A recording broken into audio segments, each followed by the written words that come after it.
Pubali bank PLC বাংলাদেশের banking সেক্টরের অন্যতম লিস্টেড এই প্রাইভেট কমার্শিয়াল ব্যাংকটি ৩০শে জুন ২০২৬ সালে সমাপ্ত বছরের বিপরীতে মোট মুনাফা করেছে ৬৭৬ কোটি টাকা।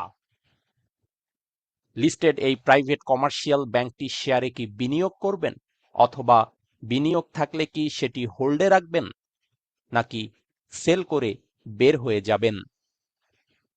চলুন জেনে নেওয়া যাক এই ভিডিওতে।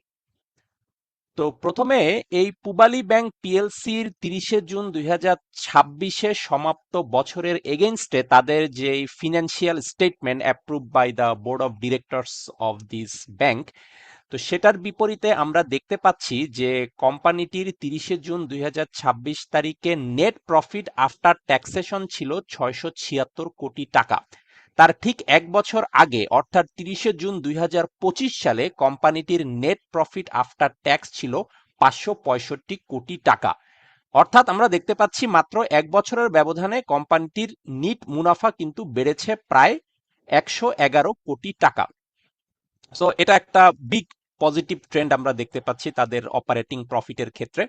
এবং কোম্পানিটির নেট অ্যাসেট ভ্যালু বা ন্যাপ পার শেয়ার এটা ৩০শে জুন ২০২৬ ছিল ৪৮ টাকা ১৫ পয়সা। তার ঠিক এক বছর আগে এটি ছিল ৩৬ টাকা ১১ পয়সা। সো এই এক বছরের ব্যবধানে তাদের ন্যাপ পার শেয়ারও কিন্তু ১২ টাকা বেড়েছে। পাশাপাশি ৩০শে জুন ২০২৬ কোম্পানিটির আর্নিং পার শেয়ার বা ইপিএস ছিল ৪ টাকা ৩৩ পয়সা। আর তার ঠিক এক বছর আগে অর্থাৎ ৩০শে জুন ২০২৫ কোম্পানিটির ইপিএস ছিল ৩ টাকা ৬২ পয়সা। অর্থাৎ এখানেও কিন্তু ইয়ার অন ইয়ার আমরা ইপিএস এর ক্ষেত্রেও একটা গ্রোথ দেখতে পাচ্ছি। এবং net operating cash flow per share সেটা ৩০শে জুন ২০২৬ ছিল ৪৮ টাকা ৩০ পয়সা। আর ঠিক এক বছর আগে অর্থাৎ ৩০শে জুন ২০২৫ ছিল ৩২ টাকা ৪১ পয়সা। অর্থাৎ এই এক বছরের ব্যবধানে কিন্তু অপারেটিং ক্যাশ ফ্লো পার শেয়ারও ১৬ টাকা বেড়েছে।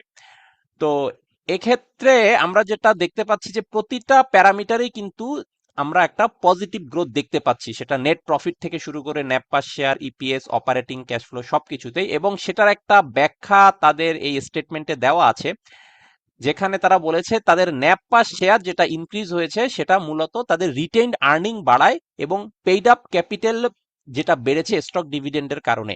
সো এই দুটো কারণে তাদের ন্যাপ পার শেয়ারটা বেড়েছে, যে বোনাস শেয়ারের মাধ্যমে পেইড আপ ক্যাপিটাল বেড়েছে এবং যেটা রিটেন আর্নিং বেড়েছে, এই দুই কারণে। আর তাদের ইপিএস যেটা বেড়েছে সেটার মূল কারণ হচ্ছে তাদের ইনভেস্টমেন্ট ইনকাম, কমিশন ইনকাম বা ব্রোকারেজ ইনকাম, এক্সচেঞ্জ ইনকাম, এগুলো তাদের বেড়েছে, যেটা রিফ্লেকশনটা এসেছে তাদের ইপিএস এ। আর operating cash flow per share বেড়েছে, সেটার মূল কারণ হচ্ছে তারা এখানে দেখিয়েছে তাদের যে deposit collection from the customer সেটা বেড়েছে এই এক বছরের ব্যবধানে, যার কারণে তাদের অপারেটিং ক্যাশ ফ্লোটাও তাদের বেড়েছে। কারণ এই ব্যাংকটির যেটা খেলাপি ঋণ বা নন পারফর্মিং লোন মাত্র 2.2%।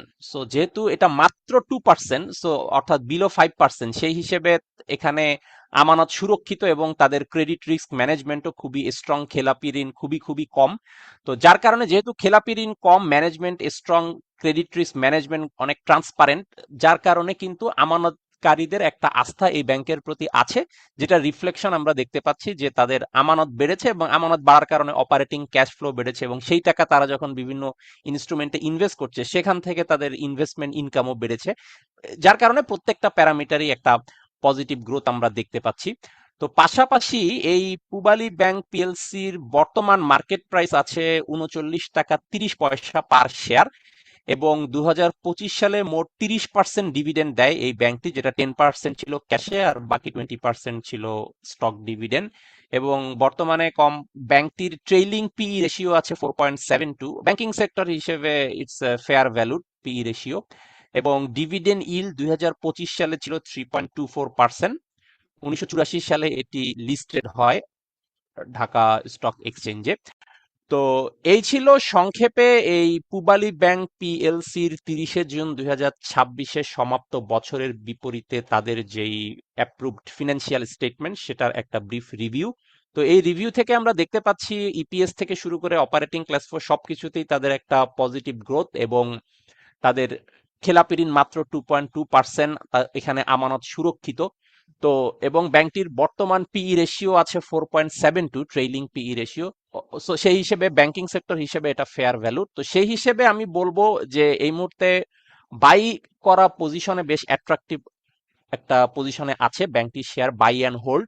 সো আর যদি আপনি সেল করতে চান, যদি ক্যাপিটাল গেইন হয়ে থাকে বা জরুরি ক্যাশ প্রয়োজন হয়, আপনি সেল করতে পারেন। আদারওয়াইজ কিন্তু buy and hold will be the best strategy, কারণ যেহেতু তাদের আর্নিং প্রতি বছরই বাড়ছে, তাদের অপারেটিং ক্যাশ ফ্লো বাড়ছে, ব্যাংকটির বিজনেসও ভালো হচ্ছে, আমানতও বাড়ছে।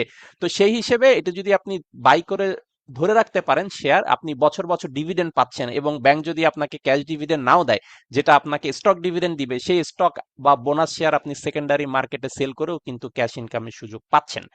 তো এই ছিল সংক্ষেপে এই পূবালী ব্যাংক পিএলসির 30শে জুন 2026 সমাপ্ত বছরের এগেইনস্টে ব্রিফ একটা রিভিউ। যদি এই রিভিউ নিয়ে কোনো কোশ্চেন থাকে অথবা আপনার পছন্দের অন্য কোনো ভ্যালু স্টকের রিভিউ আপনি যদি দেখতে চান, আমার এই ভিডিওর কমেন্টে জানালে আমি অবশ্যই চেষ্টা করব পরের ভিডিওতেই আপনার পছন্দের সেই ভ্যালু স্টকের রিভিউ নিয়ে আপনার সামনে উপস্থিত হতে। ধন্যবাদ।